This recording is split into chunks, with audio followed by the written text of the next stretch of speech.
Coucou bandeko, bokota bandeko, s'il vous plaît, bokota tango koti o like o partager vidéo pour bandeko msupe bayoka information.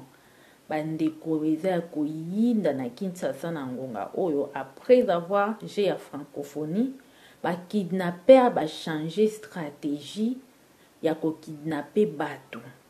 La famille vraiment bosala très attention tango ebozana ndeko na moko aza na Kinshasa, ndeko no moko aza o na Matadi, ndeko no moko aza o place boy bandeko.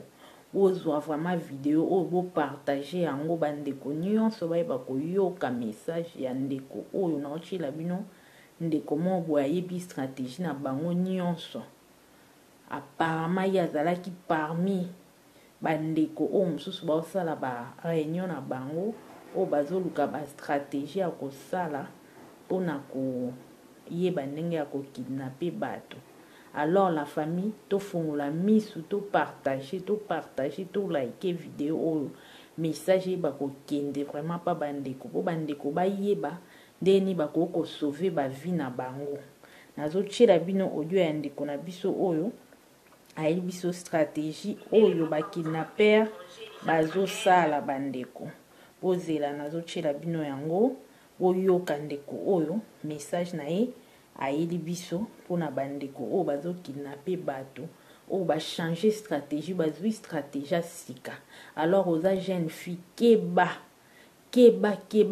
oza mwasi kitoko keba oza mwana keba oza mama keba papa keba bolanda vraiment message ndeko o ayeli biso po e sauver ba vie ya bandeko na biso na Congo bolanda.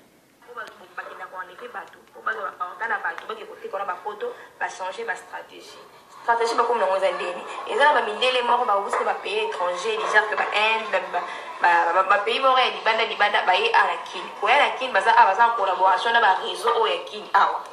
collaboration zandeni ba ye arakini ba louer mapango ebele déjà ba louer mapango moko ya minene arakini bazo collaborer na réseau ba osana ndeni ba otela ka numéro ya mutu moko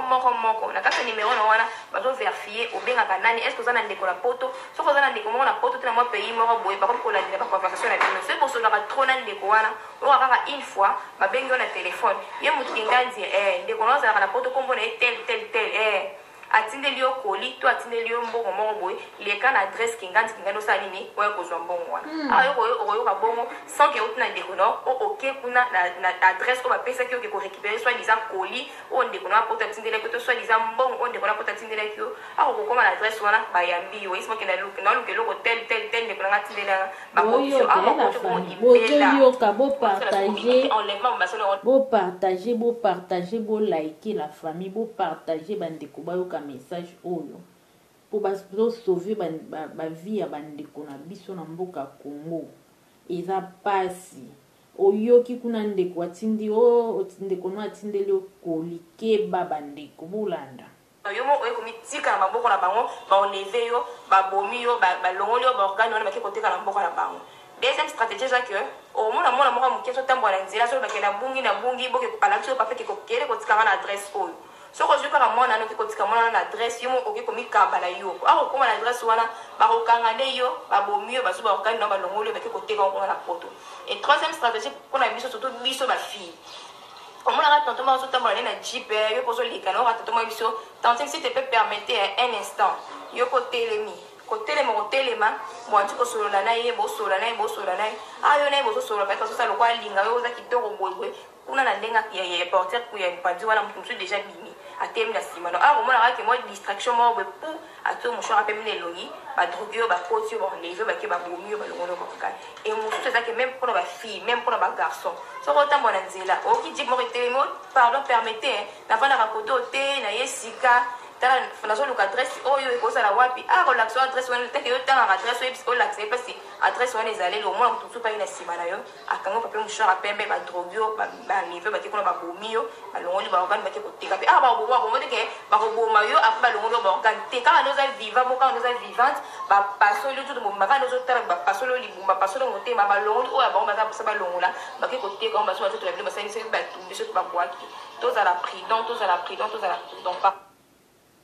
Voilà la famille Bocho yo kandeko na biso ya mwasi apesi biso bastratégie oyo bakidnapper bakomi nango oyo baoluka basalela sikoyo. Alors la famille tozala prudent topartage vidéo oyo mpo bandeko na biso mpo ke tosauve bavi na bango mpo mokili oyo ndenge mboka Kongo ezokendela. En tout cas eza pasi mpe mawa, tozomona bakabaka bakomo changer bastratégie. Alors soko olingi bakidnape ndeko na yo te, olingi bakidnape yo te mama, olingi bakidnape mwana te, banleve mwana te, bastratégie yango babimise biso na mpwasa. Alors toyeba kopartage vidéo, to partager yango, to like pour que to sauver ba vie ya bandeko na biso mingi o baza na Congo et que ça la biso bien. Biso ba oyo so toyoki ndeko moko akeya kufi asali boye bakidnape botalaka ndenge ezopesa pasi. En tout cas voilà, na sepeli mingi bandeko nyonso boza ba occasion ko yokolanda biso boye ba partager vidéo pour bandeko mso ba yoka message. Voilà, bisous, bye. À la prochaine occasion tokoya lisusu toya kopisa bino information. Bye bye.